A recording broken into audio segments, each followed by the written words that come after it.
The car drew closer, its tires crunching over the gravel with an eerie, echoing sound that only heightened the feeling of inevitability in the air. The figure was almost close enough now that Susan could feel the weight of its presence pressing down on them, as though the air felt heavy on the morning of August 12, 1984. The early sun, barely cresting the horizon, offered just enough light to make the shadows stretch unnaturally across the highway. The hum of a distant engine pierced the otherwise quiet scene. A car, a family on their way to an ordinary vacation.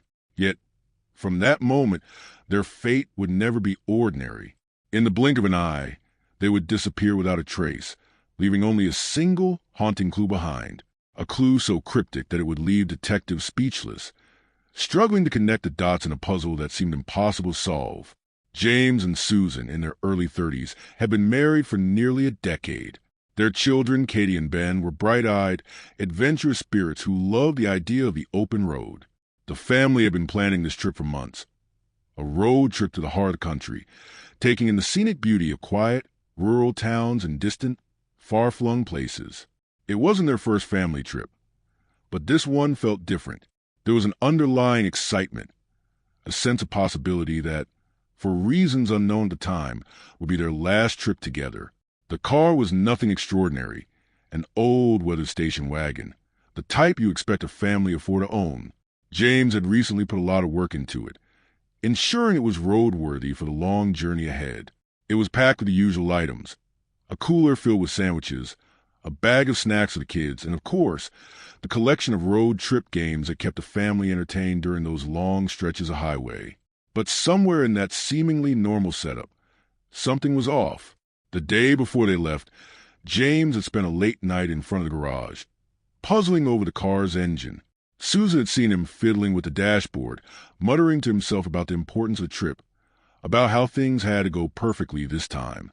But there was an odd unease to his movements, something Susan had dismissed as the stress of everyday life. He was under pressure, after all. Work had been overwhelming, and money wasn't as plentiful as they'd hoped.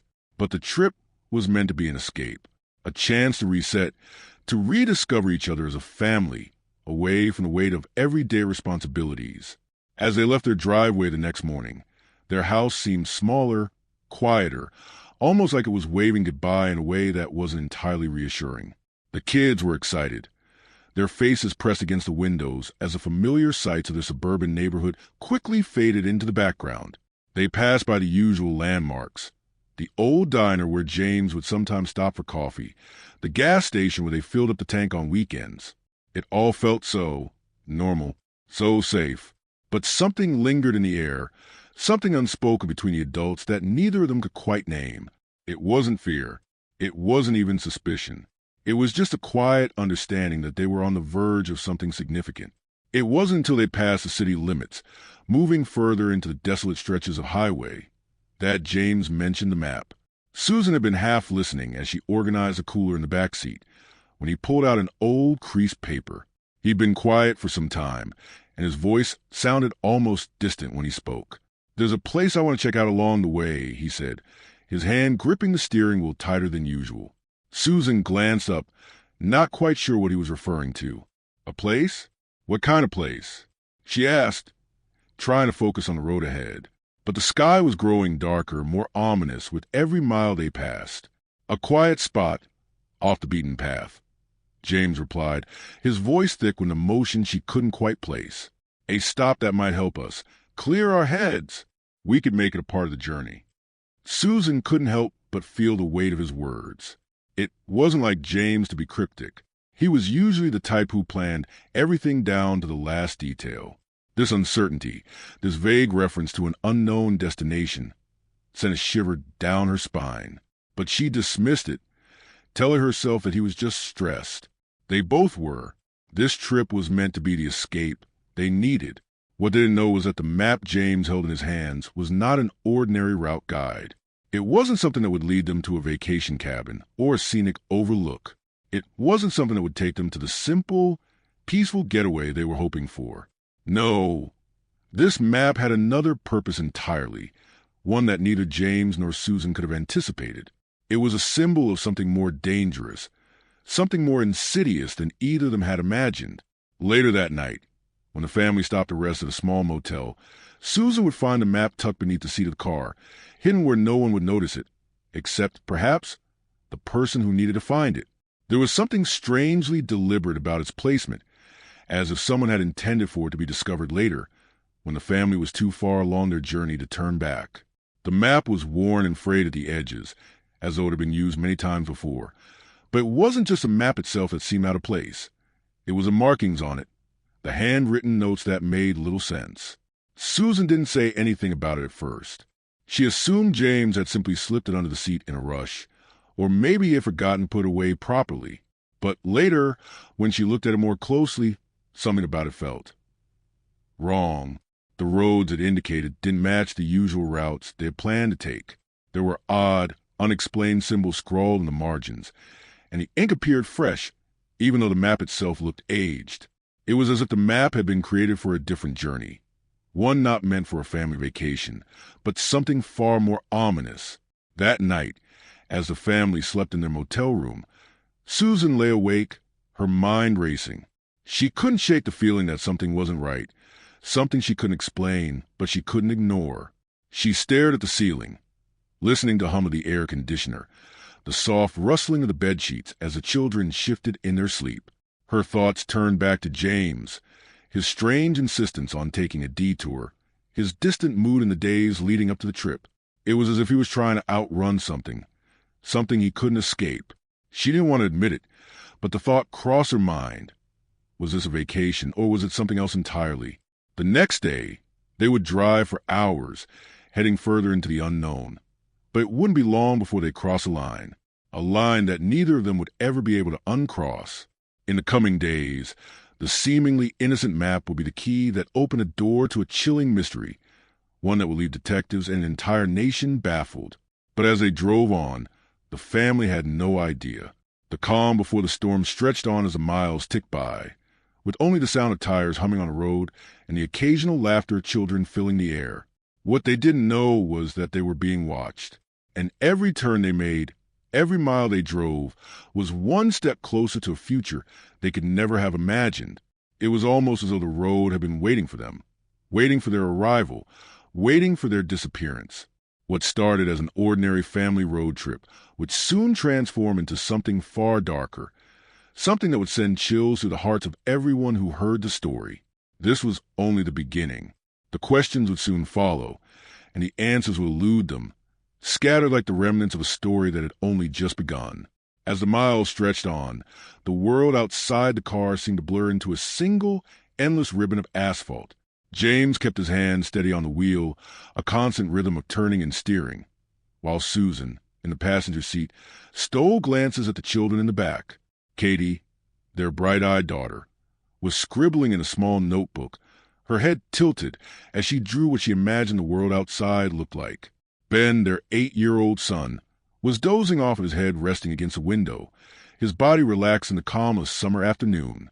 The scenery outside changed from cityscape to farmland, then to wooded hills, a quiet beauty filling the air. But even as the world moved outside, a certain tension was building within the family, something almost imperceptible but undeniably present.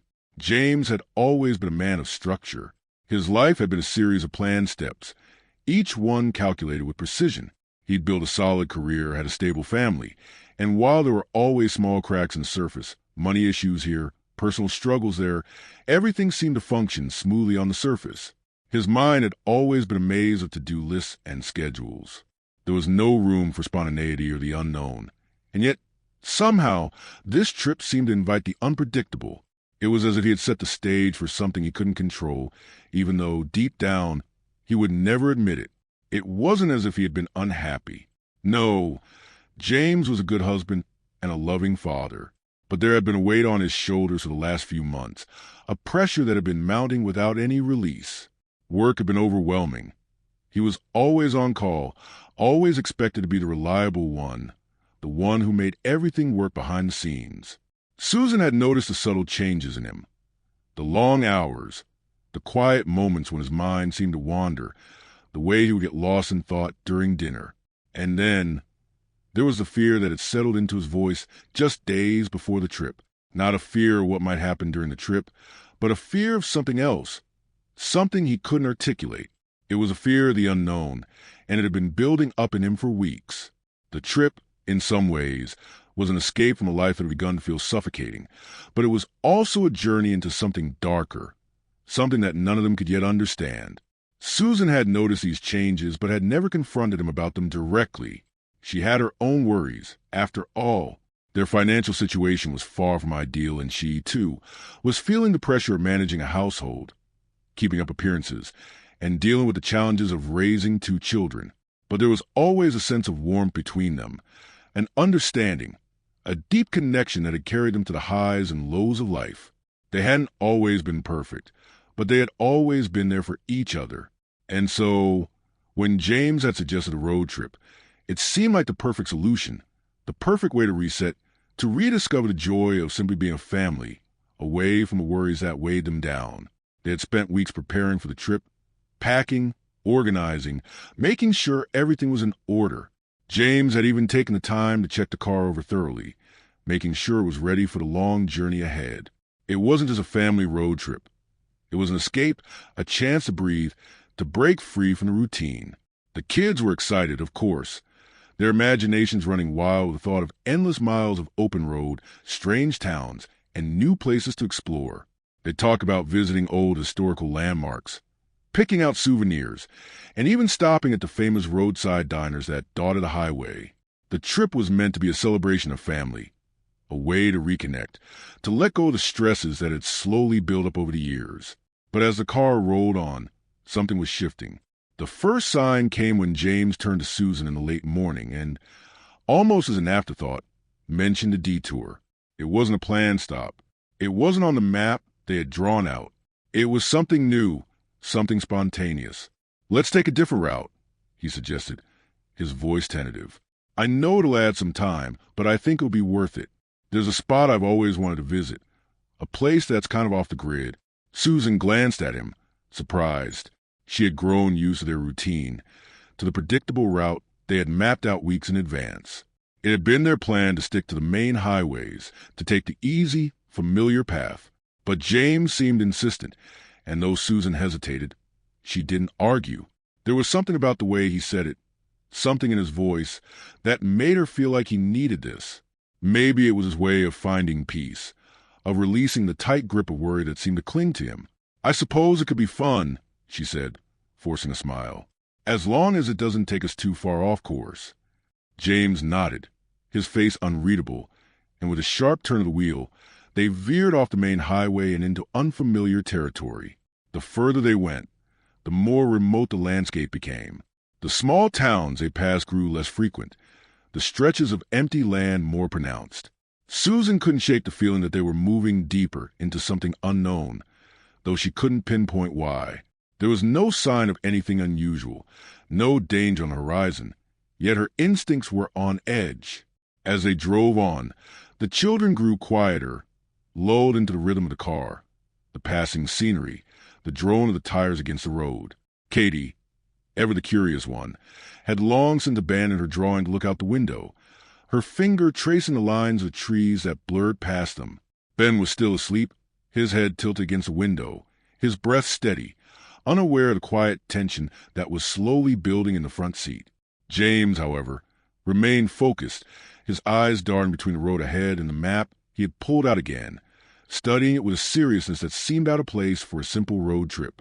Susan watched him, a slight frown creasing her forehead as she tried to understand what had gotten into him. He had always been a man of few words, but today his silence felt different. It wasn't the comfortable quiet they were used to. This was a silence that was filled with unspoken thoughts, fears, and questions that no one was brave enough to ask. They continued on, deeper into the unknown, until they finally reached a small gas station at the edge of a tiny town. The station, much like the town itself, seemed frozen in time. Rusted pumps, peeling signs, and a single, sleepy attendant who barely acknowledged their presence as they pulled up to the pumps. James got out to fill the tank, while Susan stretched her legs and stepped inside the small store to grab some snacks. The kids remained in the car, still blissfully unaware of the strange, growing tension between their parents. When James returned to the car, he seemed different. He was more distant, more closed off, as if the short interaction with the attendant had unsettled him in some way. Susan didn't press him, but she couldn't help but notice the subtle shift. It was as if something had triggered him. Though he said nothing, he climbed back into the driver's seat, checked the map once more, and then, without a word, they were back on the road. By late afternoon, the landscape had changed entirely. The familiar comfort of rolling hills and sprawling fields had given way to dense forests and craggy cliffs, the roads winding tighter, the terrain more treacherous. The children, having long since run out of energy for games and conversation, sat quietly, their faces pressed against the windows, their eyes growing heavy with sleep. But Susan couldn't shake the feeling that the world outside had turned too quiet, too still. The world they were entering was different, shaped by something more than just the passing of time. It was a place that held secrets, and James, despite all his outward calm, knew it. In the back seat, Katie started to hum softly, a low tune that seemed to match the heavy rhythm of the tires on the road. Ben stirred, mumbling in his sleep, but Susan didn't respond to either of them. Her thoughts were elsewhere, drifting like the miles behind them, and she couldn't ignore the overwhelming sense that the road was leading them somewhere they didn't belong. James, who had once been a symbol of security, was now a man adrift in a sea of doubt and fear, and she had no idea where they were headed. Neither of them did. But one thing was certain. They were no longer in control. The journey had begun to take on a life of its own, and what awaited them at the end of the road was far from the vacation they had imagined. It was something darker, something that neither James nor Susan could have possibly anticipated, and it was coming for them whether they were ready or not. The miles seemed to stretch on endlessly, the monotonous hum of the engine filling the car's cabin, but beneath it, a dissonance was quietly rising. As the sun began to dip lower in the sky, casting long, distorted shadows across the road, a palpable sense of unease began to take hold.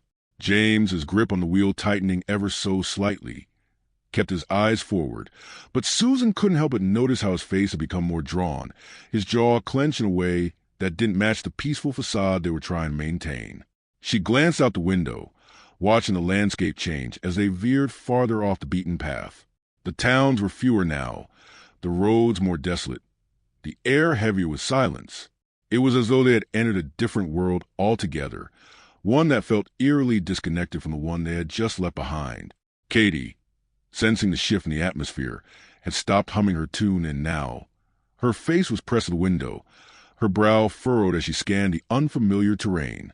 Ben, who had once been so full of energy, was now drifting in and out of sleep, his head swaying gently with the motion of the car. In the back seat, a stillness had descended. It wasn't the comfortable kind of quiet that came with shared understanding or the natural silence of a long road trip. It was a kind of quiet that grew thick with unspoken words, a growing tension that neither of them could name, but both felt. Susan shifted in her seat, trying to find a comfortable position, but it wasn't her body that was uncomfortable. It was her mind, restless and tugging at the threads of something she couldn't quite grasp. Her fingers drummed nervously against the armrest, her gaze flicking from the kids to James, and back to the road ahead. There was a sense of distance between them now, a gap that hadn't existed before, one that seemed to widen with every passing mile. "James," she said softly, breaking the silence, though her voice felt like an intrusion into the thick atmosphere. "Are you okay?" For a long moment, there was no response, and Susan almost thought he hadn't heard her. But then he cleared his throat, a quiet sound that felt too forced, too rehearsed. "I'm fine," he said, his voice tight. "Just thinking." There was an edge to his words, a sharpness that made Susan's heart tighten in her chest.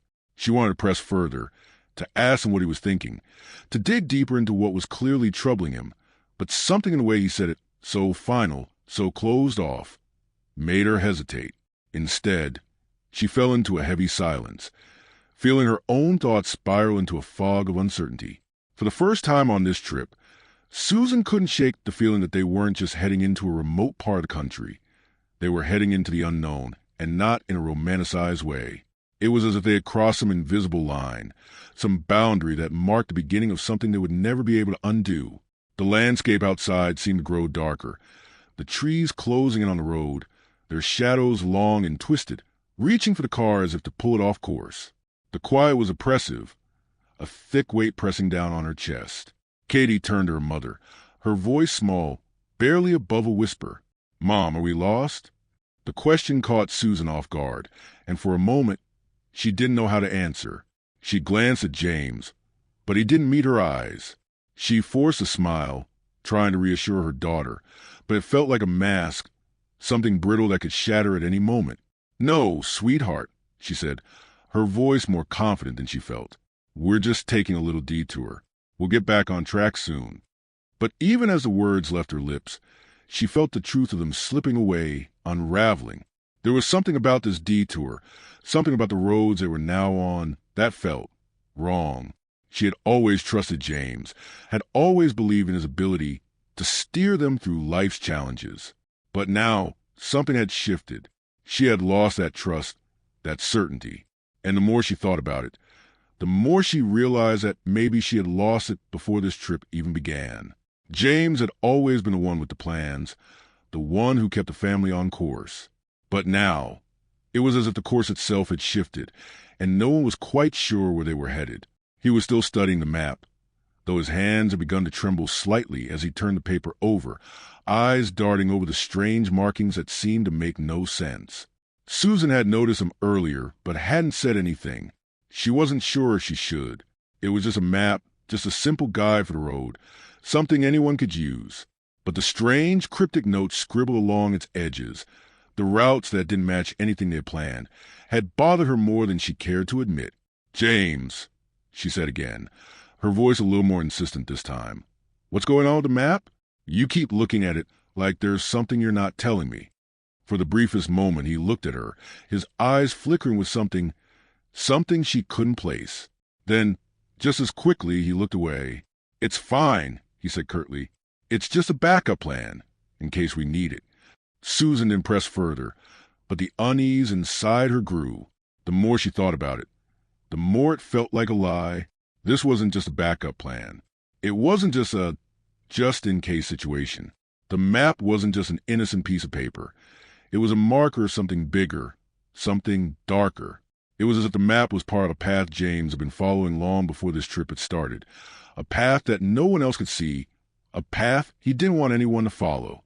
And now, as they veered further off the familiar roads and into the heart of the unknown, it felt like that path was becoming more dangerous by the second. Katie had fallen asleep in the back seat, her head tilted against the window, but Ben was awake now, his wide eyes staring out at the shadows of the trees as they passed. His voice was small, almost hesitant, when he spoke. "Mom, why do the trees look so different here?" Susan turned to look at him, and her stomach dropped. The trees outside did look different. Their trunks were thicker, the branches twisted and gnarled, their leaves darker, almost as if they were closing in on them. The road had narrowed, the edges jagged, and the woods seemed to press in from all sides. It felt like the world outside was growing darker, and the closer they got to whatever was ahead, the more oppressive the air became. "They're just different kind of trees, honey," Susan said, her voice strained, as she tried to calm both her son and herself. "We're just in a different part of the country. That's all." But even as she said it, she knew it wasn't true. The trees didn't just look different. They felt different. They felt ancient, as if they had stood there long before they had arrived, and would remain long after they were gone. They felt watching. James didn't speak for a long time, his silence heavier than ever. He kept glancing at the map, his jaw tight, his eyes flicking over it in a way that made Susan's stomach churn. She could feel the change in him, feel the way he was slipping away from her, from the family, from everything they had known. It was as if he had already made a decision, one that they were no longer a part of. When the sun began to set, the sky darkened rapidly, and the world outside the car seemed to disappear into blackness, broken only by the headlights cutting through the darkness. The road ahead seemed endless, and every turn, every bend, felt like it was leading them into a place they weren't meant to be. Susan couldn't stand the silence any longer. She turned to James, her voice low but firm. "James, what are we doing? Where are we going?" James didn't answer immediately. His hands were still on the wheel, but his eyes were far away, fixed on something Susan couldn't see. His grip on the steering wheel tightened until his knuckles turned white, and for a moment, it felt like he was holding on to something that no one else could touch. "I told you," he said finally, his voice strained. "We're just getting away. We'll be okay." But Susan didn't believe him. There was something else, something unspoken, and the further they drove, the clearer it became. James was no longer in control.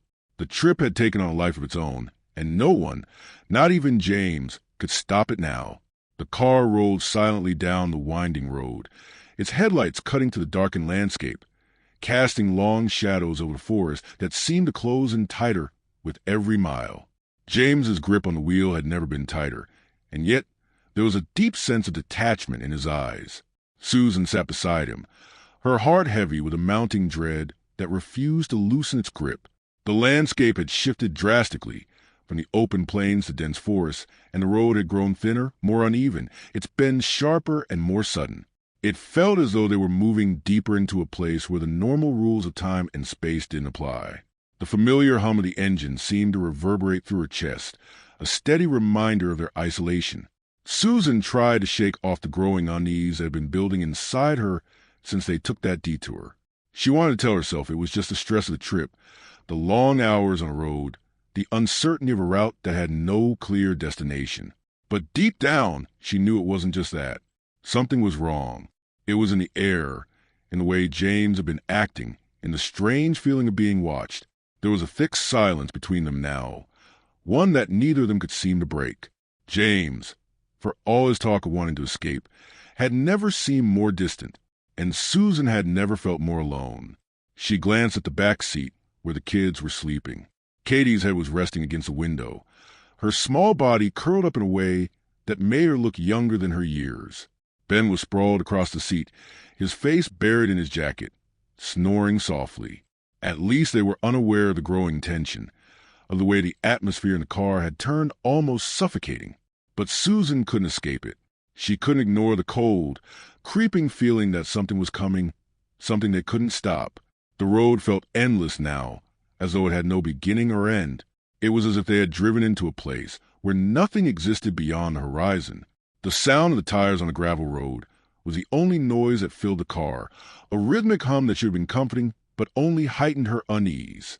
She tried to focus on the landscape outside the window, anything to take her mind off the oppressive silence between her and James. But the trees were strange here, their trunks twisted and gnarled, their branches heavy with moss and shadows. The forest seemed to stretch on forever, its depths swallowing up the light from their headlights. She had never seen anything like it. It felt ancient, and in the way the trees seemed to lean toward the car, as if they were closing in on them. She couldn't shake the feeling that they were being watched. It was then that her eyes fell on the map again, the map that James had been obsessively looking at throughout the day, as though it held some answer that he couldn't find. She had tried to ignore it first, assuming it was just a simple guide for their detour. But the longer she stared at it, the more unsettling it became. The markings on the paper, the route that veered off in strange directions, the notes written in a hasty, almost frantic scrawl. It was all too much. Susan had a sick feeling in her stomach as she remembered how she had found it earlier, tucked beneath the driver's seat, as though someone had deliberately hidden it there. There was no reason for it to be there, no reason for James to have it unless it was meant to lead them somewhere that wasn't part of their original plan. "James," she said, her voice shaking slightly, the words coming out before she had time to fully think them through. "What's going on with this map?" He didn't answer immediately. His eyes flickered to the rear-view mirror, as if making sure the kids were still asleep, and then back to the road ahead.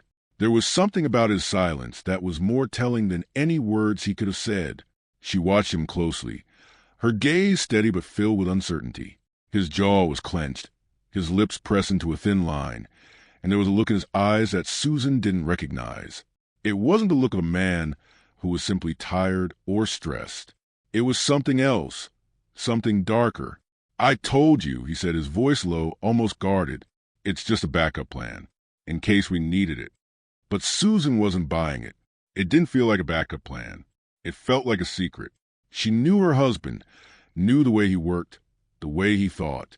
James was a man of routine, of meticulous planning, and this sudden detour, the map, the cryptic notes, It was all so out of character. It was as though he was hiding something, something from her, from their family. And that was the part that unsettled her the most. "What kind of backup plan?" she pressed, her voice a little more forceful this time. "You didn't mention anything about this detour before, and now you're pulling out a map with no explanation. You've been acting strange all day, James. What aren't you telling me?" For a long moment, there was no response. James's knuckles were white against the steering wheel, his eyes focused ahead, but Susan could feel the tension radiating off him, like a wall slowly closing them in. She had never felt so far removed from him, so disconnected. It was as if the man she had known for years, the one who had always been there for her, had become a stranger, someone she couldn't understand, someone who was no longer in control. "I don't want to talk about it right now," James muttered finally, his voice tinged with frustration. "Just trust me. We're fine." But Susan wasn't sure she could trust him anymore.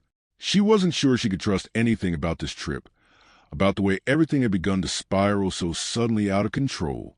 The strange map, the unsettling detour, the way James had been so distant, so preoccupied.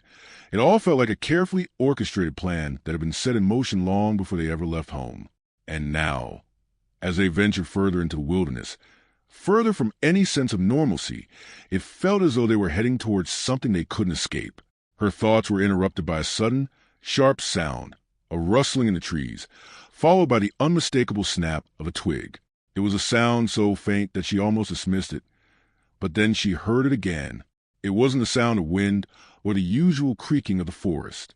It was something else. Someone else. A chill ran down her spine, and she turned quickly to look at James, who seemed completely unfazed, his eyes still fixed on the road. "Did you hear that?" she asked, her voice trembling. James barely acknowledged her, his jaw tightening as he pressed harder on the accelerator. He didn't answer, didn't even acknowledge the question, and Susan felt a sense of dread settle deeper in her chest. It wasn't like him to ignore her, especially when something seemed so clearly wrong. The forest outside seemed to press in on them, the trees growing thicker, their branches reaching out as if trying to pull the car off course. The road was becoming more uneven, the headlights flickering slightly as the car bounced over the rough terrain. She looked out the window again, her eyes scanning the shadows between the trees. There was something moving out there, something she couldn't quite make out. It was too dark, too far into the woods, but it felt like something or someone was watching them. She had never been so aware of her surroundings, never felt so vulnerable, so exposed. She glanced at the kids in the back seat, their quiet faces now looking more like innocent victims than carefree travelers. They were safe for now, but for how long? "What's wrong with you, James?" Susan whispered under her breath, a tear slipping from the corner of her eye. The truth was, she didn't know what was happening anymore. She didn't know if it was just paranoia creeping in, or if there really was something wrong, something sinister. But she couldn't ignore the feeling that they were being pulled into something they couldn't understand, something they couldn't control. Every mile they drove, every curve in the road, took them further into a place where logic didn't seem to apply, where every instinct told her that they were not meant to be here, that they were being led somewhere dangerous, somewhere they had no business going.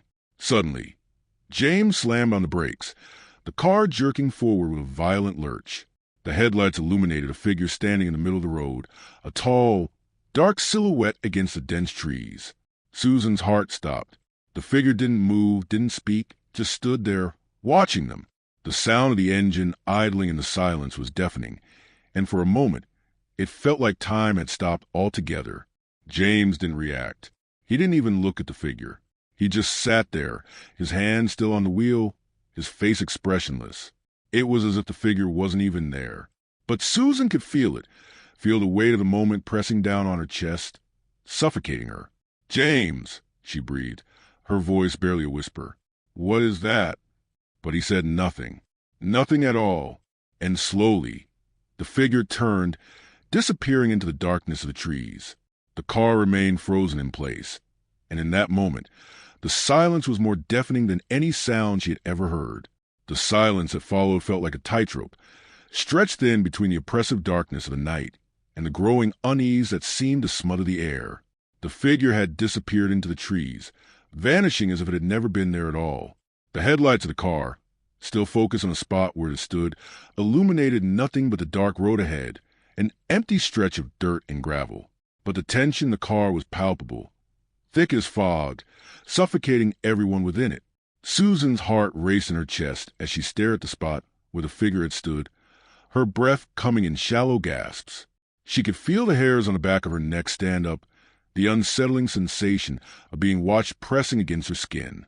She glanced at James, expecting some sign of reaction, some acknowledgement of what had just happened, but his face was unchanged, his eyes locked forward on the road. He hadn't flinched, hadn't seemed disturbed at all. It was as though he hadn't seen the figure at all, or maybe he simply didn't care.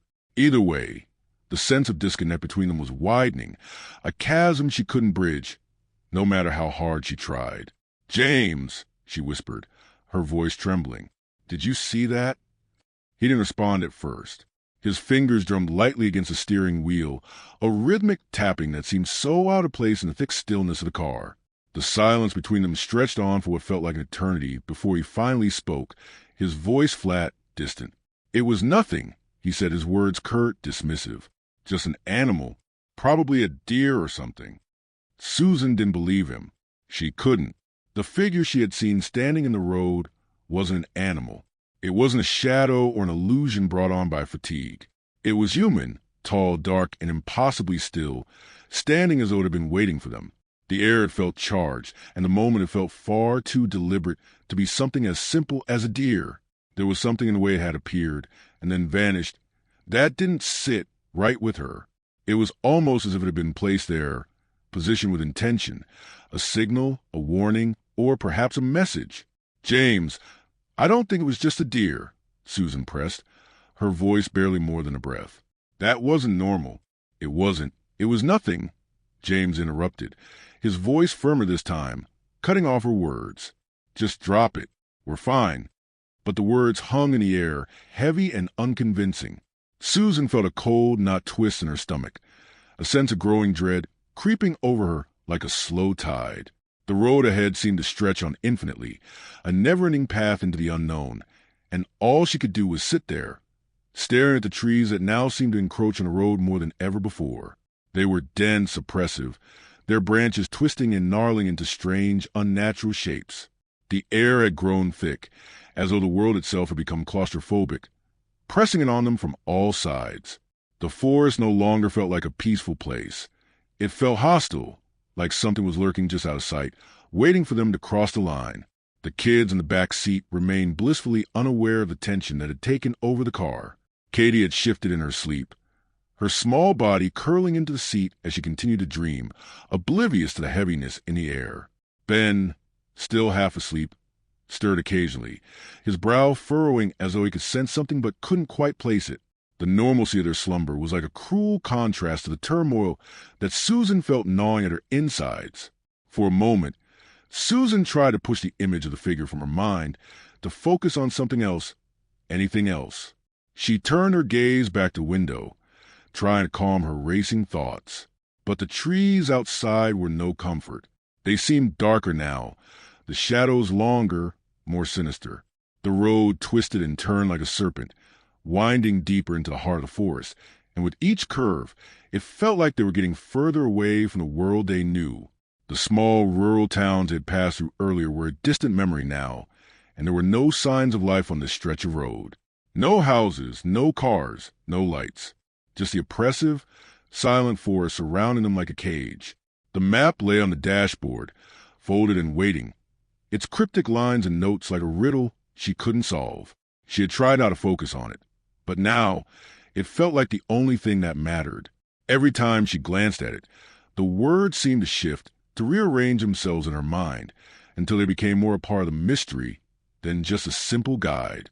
The strange markings, the unfamiliar roads, the routes that didn't match anything they had planned, it all seemed too intentional, too precise, like the map had been drawn for them and them alone, leading them down a path they couldn't understand. The silence in the car grew heavier, and the only sound was a faint murmur of the engine and the occasional shuffle of the children in the back. Susan knew she needed to break the silence, to force James to acknowledge the truth of what was happening. But every time she tried to speak, the words felt caught in her throat, as though something was preventing her from asking the questions she needed answers to. Finally, she couldn't hold it back any longer. "James," she said, her voice quieter now, strained. "Why did you bring us here? Why did you choose this route? This place that doesn't feel right?" James's jaw tightened, and for the first time he glanced at her, his eyes dark and unreadable. There was a flicker of something in them. Anger, frustration, or perhaps something deeper, something she couldn't quite place. He took a deep breath, his knuckles white against the steering wheel. "I told you," he said, his voice low and strained. "We needed to get away. I thought this place would be different. I thought it would help." "Help with what?" Susan asked, her heart hammering in her chest. "James, this is not the vacation we planned. This isn't just about taking a detour. There's something you're not telling me, and I can feel it. You've been acting so strange, and I'm doing the best I can." James snapped, his voice rising sharply. "I'm trying to fix things, all right? I don't need you questioning me right now. Not when we're so close. Just trust me." The words hit Susan like a physical blow, a rush of emotion flooding her chest. The distance between them, the coldness in his tone, the way he was shutting her out, it all felt like a betrayal. She had tried to trust him, to believe that this trip, this strange detour, was all part of his plan to fix whatever had been broken in their lives. But now, the truth was slipping through her fingers like sand, and she couldn't hold on to the pieces any longer. She turned away from him, her eyes returning to the road ahead. The figure in the trees was still in her mind, the image of it standing there, watching them, burned into her memory.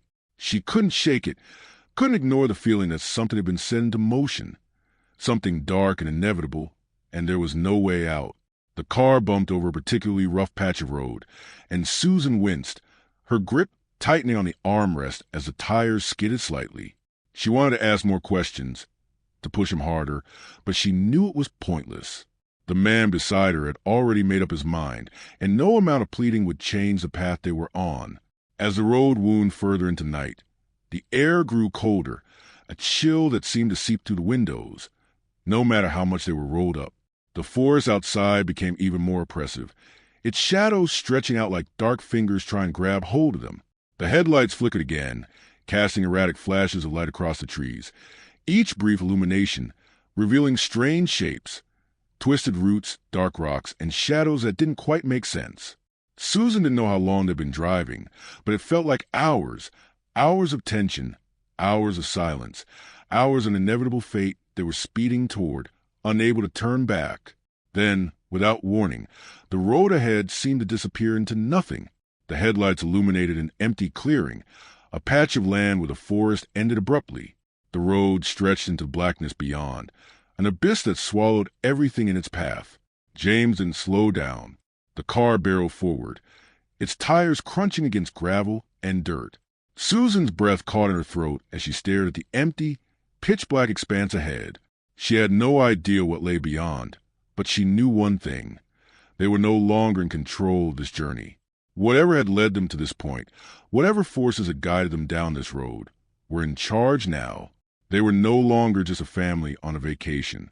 They were something else entirely. Players in a game they couldn't understand, trapped in a story that was unfolding faster than they could follow.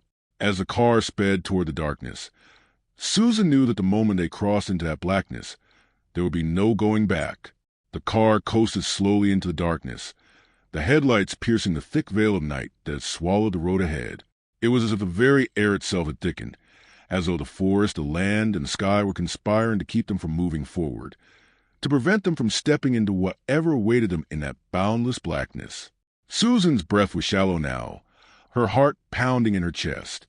She didn't know what to feel anymore. Fear, confusion, anger.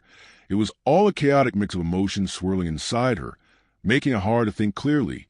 She wanted to scream, to demand that James stop the car, to turn around and go back to where they had come from, to leave this nightmare behind. But the words wouldn't come. She had no idea what was happening, but it didn't feel like something that could be undone by simply driving away. James, ever silent, had not slowed the car. His eyes remained fixed ahead, his face as impassive as ever. But Susan could feel the tension radiating from him, the subtle tightness in his posture, the slight twitch of his jaw. He was holding on to something inside him that seemed to be eating away at him, and he didn't want to let it go. It was like they were both caught in this invisible web, unable to break free, and the more they struggled, the tighter it became. The children remained asleep in the back seat, oblivious to the unsettling atmosphere that had overtaken their parents. Katie's head was pressed against a window, her lips slightly parted in a peaceful slumber, while Ben lay sprawled across the seat, his small form curled up in a way that only children could. The contrast between their innocence and the dark, suffocating reality of what was happening in the front seat was almost too much for Susan to bear. How could she protect them when she didn't even understand what they were up against? She looked back at them, wishing they could remain in their peaceful oblivion forever, but the pull of the unknown ahead was too powerful, too insistent. The forest surrounding them had become more than just trees. It had become a living entity, its dark shapes growing thicker, more tangible, as if it were actively pressing in on them. The trunks of the trees were twisted and gnarled, their branches reaching out like skeletal hands. The road beneath the tires had transformed into something more treacherous, rougher, uneven, as if the earth itself had begun to reclaim it. The lights of the car cast long, ghostly shadows, illuminating things that shouldn't have been there, odd shapes in periphery, flickers of movement that disappeared the moment they tried to focus on them. The trees were now so dense that it felt as though the forest had surrounded them completely, cutting them off from the rest of the world. "James," Susan said again, her voice breaking the oppressive silence. "What is this place? Where are we going?" She didn't expect him to answer, and he didn't. His grip on the steering wheel had tightened even more, his knuckles stark white against the darkness of the interior. He remained silent, his gaze never wavering from the road ahead. The eerie hum of the tires on the gravel seemed to grow louder with each passing second, filling the cabin with an unsettling rhythm that only heightened Susan's sense of dread. The road stretched out before them like an endless path into nothingness, and with every mile they traveled, the feeling of being watched grew more intense. It wasn't just the trees or the shadows. It was as if someone was out there, hidden in the depths of the forest, waiting for them. There was a presence in the air, a subtle pressure that made it hard to breathe, as if the weight of unseen eyes were bearing down on them. The map on the dashboard seemed to mock them now, its cryptic lines and markings a taunting reminder how little they knew about where they were or where they were headed. The notes James had written in a hurried hand made no sense to Susan. None of it added up. She had tried to make sense of it earlier, but each time she looked at it, it felt like she was staring at a riddle with no answers. A part of her wanted to reach for the map again, to try to understand it, but another part of her was afraid of what it might reveal. What if it was a map to something that they weren't meant to find? The headlights flickered again, casting a momentary flash of light over the dense trees that bordered the road. In that instant, Susan thought she saw something, movement, a shadow that darted between the trunks. It was too quick to catch, but the sensation of it, the feeling of something darting in and out of her vision, was enough to make her heart skip a beat. "James," she said, her voice trembling now, "did you see that? There's something in the trees." James didn't respond. He didn't even acknowledge her. He simply pressed on, the car picking up speed, the engine's hum growing louder, more insistent. It was as if he was determined to push them forward, to drive them into the unknown, no matter the cost. Susan's pulse quickened, and the fear that had been gnawing at her all day, ever since they had taken that first detour, now surged to the forefront of her mind. She could feel it deep in her bones now. They weren't just on a road trip anymore. They weren't just on a detour. They were being led somewhere they were never supposed to go. And whatever awaited them at the end of this road, it wasn't going to be good. She looked back at the children again, her heart aching. If only she could keep them safe, keep them from whatever was waiting. If only she could pull them out of this nightmare, out of this strange, twisted journey they had found themselves on. But she didn't know how. She didn't know where to turn. And with James refusing to acknowledge what was happening, she was alone in this, completely and utterly alone. Another flash of movement. This time, it was closer, much closer. A figure stepped out from between the trees, tall and thin, its body cloaked in darkness. The headlights hit it for only a split second, but that was enough.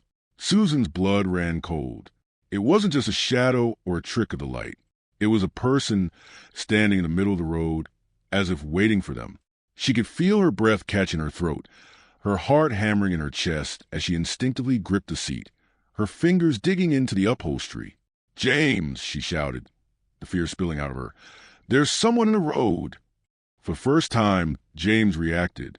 He slammed his foot on the brake, the car lurching to a stop, the tires screeching against the gravel. The figure didn't move. It stood there, its face obscured by the shadows of the trees, its body unnaturally still. Susan's breath was coming in ragged gasps now, and she could feel the weight of the moment pressed down on her chest, making it hard to breathe. The silence in the car was deafening, and in that silence, the figure seemed to grow larger, more menacing. "James, we need to go back," Susan pleaded, her voice desperate. "We need to turn around. This is wrong. This whole thing is wrong." James didn't say anything. His eyes were fixed ahead, his face pale and tight with tension. He seemed to be struggling with something, some inner battle that Susan couldn't understand. For a moment, the only sound in the car was the rapid beating of her heart, the loud thrum of it in her ears. And then, before she could react, James slammed the car into reverse. The tires spun on the gravel as the car jerked backward, moving quickly, too quickly. Susan's stomach lurched as the headlights swept across the trees once more, the figure still standing there, watching them. She couldn't tear her eyes away from it. She couldn't stop herself from wondering who or what it was, what it wanted, why it was there. The car moved faster and faster, the engine roaring as James reversed them down the road, the trees blurring past them in a dark whirlwind. And then, just as suddenly as it had appeared, the figure was gone, disappeared into the blackness of the woods, as if it had never been there at all. The car came to a screeching halt once again. James threw into park, his breath coming in short, sharp bursts, his hands trembling on the wheel. The forest around them was eerily still. The trees loomed high, their branches swaying gently in the wind, as if nothing had happened, as if they hadn't just encountered something that shouldn't have been there. Susan looked at him, her face pale, her eyes wide with fear. "What is going on, James?" she whispered, her voice shaking with the weight of her disbelief. "What is happening?" But James said nothing. He just stared ahead, his face a mass of confusion and something else, something that she couldn't place, but that felt far too familiar. A dread filled her, a hollow emptiness. And in that moment, Susan knew that nothing would ever be the same again. The road, the journey, the map, it was all leading them somewhere dark, somewhere far beyond their understanding, and they were running out of time to escape it. The car sat motionless in the middle of the road, the silence inside the cabin unbearable. It was as if time had slowed to a standstill, a moment stretched thin and fragile, waiting for something to break the tension. James's hands were still gripping the steering wheel, his knuckles pale, his fingers rigid. His face was a mass of confusion and frustration, the kind that Susan had never seen before. The man she had known for years, the man she had trusted, loved, and built a life with, was slipping away from her, and there was nothing she could do to stop it. Outside, the world felt impossibly still. The forest, once filled with the rustling of leaves and the whispers of the wind, now seemed unervingly silent. The trees were nothing more than dark sentinels, watching, waiting, as though they were all part of some strange, unspoken agreement. Susan could feel the weight of the forest pressing in on them, as though it were closing in, squeezing them tighter with every passing second. It was no longer just a place. It had become a presence. The air was thick, dense with something Susan couldn't quite grasp, something that made her skin crawl and her breath come in shallow, frantic gasps. "James," she said softly, her voice breaking the silence. "We have to leave. We have to get out of here." He didn't respond. He didn't even move. The only sound in the car was the rhythmic ticking of the engine cooling, the faint hum of the tires against the gravel, and the distant rustling of the trees, just enough to remind them they were not alone. She looked at the rearview mirror, but all she could see was the blackness of the road behind them, the forest swallowing the light as if it were trying to erase them from existence. Susan felt a chill run down her spine, and for the first time, she realized how truly isolated they were. There was no one out here, no one to hear them, no one to help. She turned to look at the kids in the back seat. Katie was still sleeping, her small face peaceful, completely unaware of the nightmare that had unfolded. Ben, however, was wide awake now, his eyes darting around, a sense of unease settling into his features. He had been quiet, too quiet for too long, and Susan could tell that he could sense something was wrong, even if he couldn't articulate it. "Mom," Ben said, his voice small, barely a whisper. "What's happening? Where are we going?" Her heart broke at the question. How could she answer him? How could she tell him that she didn't know? That they were lost, not just physically, but emotionally, psychologically, in a place where the rules of the world they knew no longer seemed to apply? "We're going to be okay, sweetie," Susan said, trying to keep her voice steady. She didn't believe it, but she had to say it. She had to make him believe it. Because if she didn't, they might all fall apart right there. "We're just taking a little detour. We'll find our way out of here soon." But even as the words left her mouth, she knew they were meaningless. There was no detour. There was no way out of here. The road ahead was a dead end, and the further they went, the less control they had over what happened next. James's refusal to speak, to acknowledge what was happening, only deepened the sense of helplessness that gripped Susan's chest. She looked at him again, desperate for an explanation, for any sign that he had a plan, that he knew what they were doing. But there was nothing. His eyes were vacant, distant, as though his mind was somewhere far away, unreachable. It was like he had already checked out, like he was no longer the man she had married, but a stranger, someone trapped in a place that didn't make sense. "James," she said, her voice more insistent now. "We need to talk. I don't know what's going on, but I need you to tell me the truth. What's happening? Why did we come here? Why did you bring us here?" For a moment, there was no response.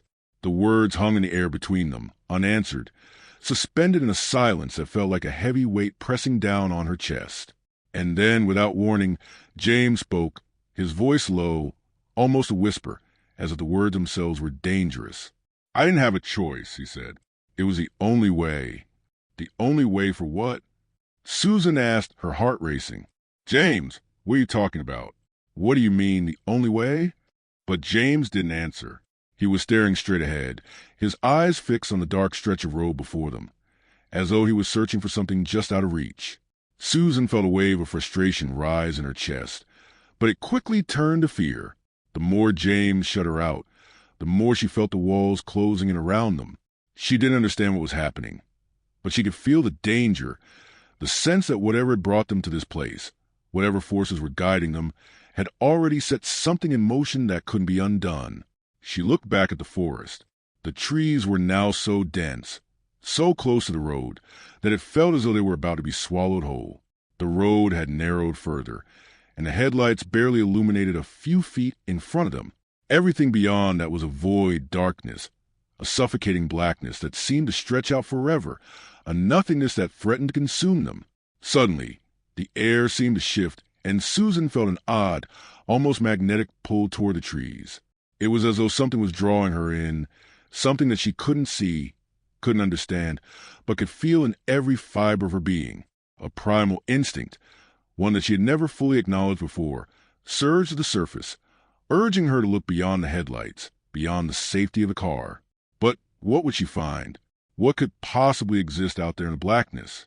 Her gaze locked on the trees, and for a brief moment, she thought she saw movement, a shadow perhaps, or a figure. It was hard to tell, but it was there, just on the edge of her vision, darting between the trunks of the trees.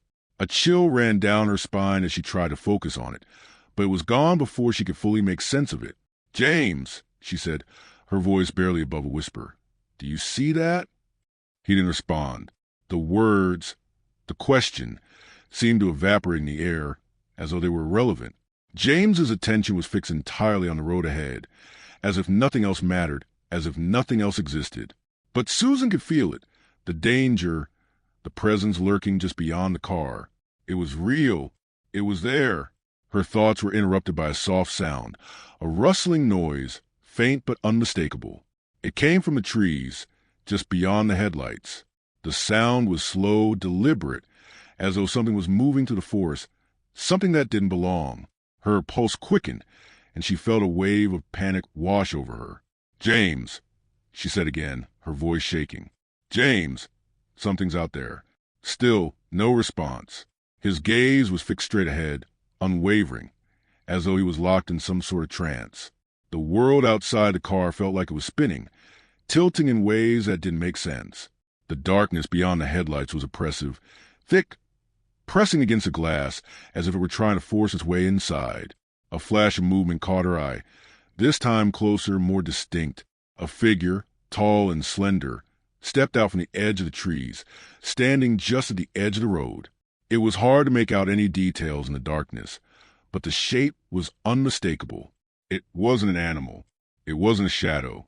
It was a person, standing in the middle of the road, unmoving, as though waiting for them. "James!"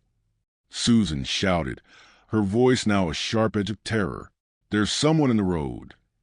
James's hands tightened on the wheel, his knuckles turning white, but he didn't stop. The car kept moving forward, inching toward the figure, toward the unknown. The headlights cast an eerie glow of a silhouette, revealing nothing more than a tall, dark shape. The figure didn't move, didn't flinch. It just stood there, watching them, waiting. Susan's heart was pounding in her chest. She didn't know what to do, where to turn. The figure was too close now, too real, too present to ignore. And yet, James seemed oblivious to it, as if it didn't exist, as if they were just driving through an ordinary stretch of road. In that moment, Susan realized something. They were no longer in control of this journey. James had led them to this point, but now the road, whatever path they were on, had taken on a life of its own. And no matter how hard they tried to turn back, no matter how loudly she screamed or begged, there was no escaping it. The forest, the figure, the shadows, they were all part of something much larger, something far beyond their understanding. The car kept moving forward, and as they drew closer to the figure in the road, Susan felt the last shred of hope slip away.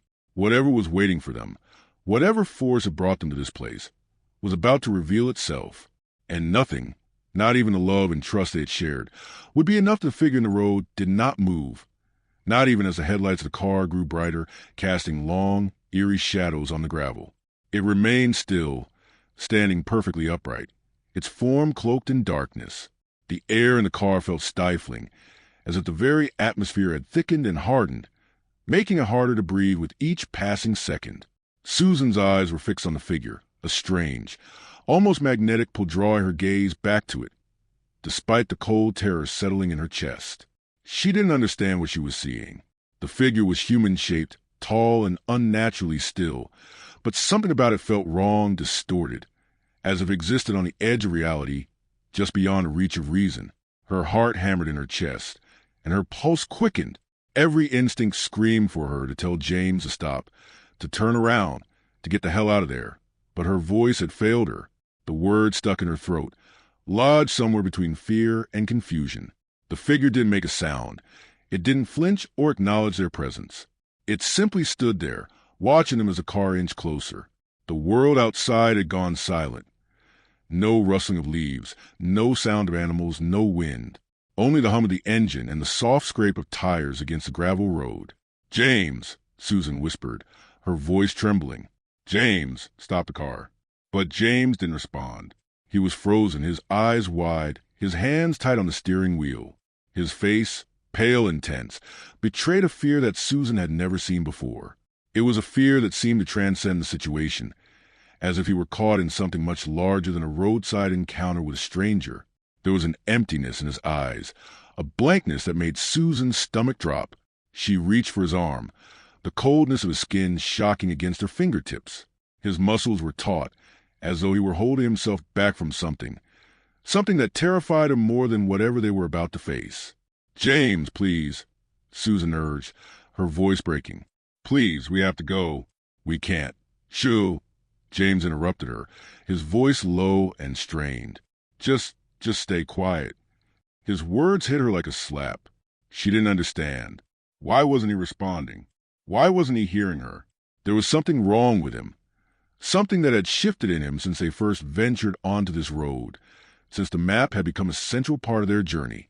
Something had snapped inside him, and now he was leading them deeper into the heart of whatever nightmare they had become trapped in.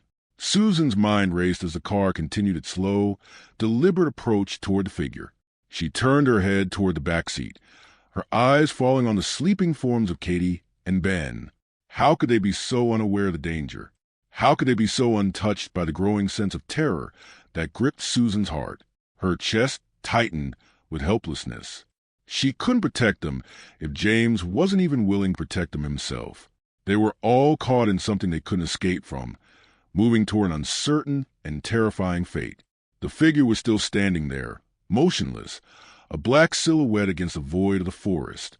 As they got closer, the light from the car illuminated more of its form, revealing nothing more than a figure shrouded in darkness, its features hidden in the shadow of the trees.